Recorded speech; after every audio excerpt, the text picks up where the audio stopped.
Le 2 février, plusieurs dizaines de prêtres et d'érudits catholiques ont rédigé un appel aux cardinaux et aux évêques, exposant clairement le subterfuge et les terribles conséquences de la déclaration Fiducia Supplicans. Ils les ont appelés à suivre l'exemple des évêques africains et d'autres courageux évêques et à interdire cette déclaration hérétique dans leur diocèse. Les prêtres et les érudits catholiques exigent également que les cardinaux et les évêques demandent au pape non valable de retirer la déclaration Fiducia Supplicans. Cependant, la réponse de Bergoglio à l'opposition unie des évêques africains à sa déclaration révèle qu'il ne prend pas en compte cette opposition. Bien qu'il prenne quelques mesures et manœuvres stratégiques, il déclare en même temps ouvertement que Fiducia Supplicans finira par être accepté de tous, y compris par l'Afrique. Compte tenu de ce qui précède, la seule issue consiste à se séparer de la juridiction du pape non valable, un hérétique manifeste qui s'est ipso facto excommunié de l'Église et ne peut donc en être le chef. Les évêques diocésains qui se sépareront à temps empêcheront leur diocèse de se transformer en l'anti-église New Age de Bergoglio. Cependant, les évêques orthodoxes qui hésitent à se séparer seront progressivement expulsés par Bergoglio et la structure diocésaine sera subordonnée à la secte de Bergoglio. Sur le territoire de ces diocèses, seul un petit troupeau de fidèles catholiques restera en tant qu'Église des catacombes. Quelle est la nature du crime de la déclaration Fiducia Supplicans? Cela découle de l'essence de l'Évangile. L'Évangile est la bonne nouvelle concernant le pardon des péchés par la repentance et la foi au Sauveur. Jésus est mort pour nos péchés. En lui, nous sommes également délivrés de l'esclavage du péché. Le pseudopape et sa secte, quant à eux, nient le péché en acceptant le péché le plus grave et en le bénissant même. En conséquence, ils disent en fait que la mort rédemptrice du Christ sur la croix n'était pas nécessaire. En niant le péché de la sodomie, le Sauveur et le sens de sa mort rédemptrice sont niés aussi. C'est la preuve que la déclaration Fiducia Supplicans contredit dans son essence les enseignements de l'Évangile ainsi que les enseignements de l'Église catholique. Ceux qui sont en unité intérieure avec l'hérétique manifeste Bergoglio et sa déclaration Fiducia Supplicans se sont déjà, par le fait même, exclus de l'Église catholique pour avoir professé un autre évangile. Néanmoins, la secte de Bergoglio continue d'occuper des positions clés au sein de l'Église catholique dans le but de parvenir à son autodestruction. En bénissant la sodomie, Bergoglio nie non seulement le symbole catholique et l'Évangile, dont le centre est le Christ Sauveur, mais aussi les 10 commandements et les lois de Dieu qui condamnent le péché comme un mal et une rébellion contre Dieu.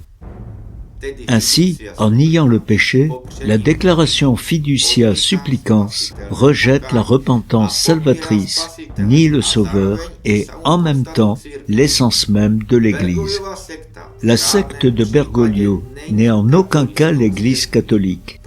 Par l'intermédiaire de la déclaration Fiducia Supplicans, François Bergoglio, un hérétique manifeste siégeant sur le trône papal, a déjà transformé l'Église catholique en une anti-église satanique du nouvel âge qui ne mène pas au salut, mais à la damnation éternelle. Le drame, c'est que cela est toléré. Par leur passivité, les évêques et les prêtres deviennent les otages de la diabolisation de l'Église. Le fait que Bergoglio et ses disciples continuent d'utiliser des phrases fleuries, abusant de la parole de Dieu et du pouvoir de l'Église, afin de tromper les catholiques crédules, n'y change rien. La lettre aux Thessaloniciens parle de l'homme d'iniquité, du fils de perdition. Il est écrit de lui: il s'opposera et s'exaltera au-dessus de tout ce qu'on appelle Dieu ou de ce qu'on adore, jusqu'à s'asseoir dans le temple de Dieu, se proclamant lui-même Dieu.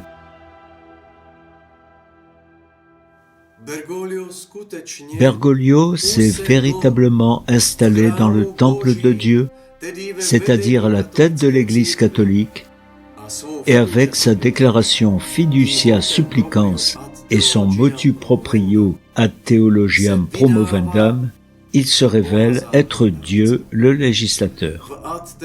Dans ad theologiam promovendam, il a initié un changement dans les paradigmes de l'Église et a déclaré en conclusion qu'il abolissait tout ce qui était contraire à ce qu'il avait décrété. Ce faisant, il a annulé à la fois l'écriture et la tradition.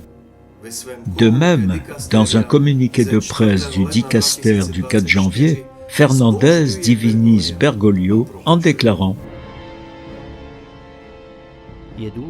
il reste vital que ces conférences épiscopales ne soutiennent pas une doctrine différente de celle de la déclaration signée par le pape, étant donné qu'il s'agit d'une doctrine pérenne. Cette attitude de Bergoglio et de Fernandez constitue un clair déni de la doctrine de l'Écriture sainte et de la tradition de l'Église.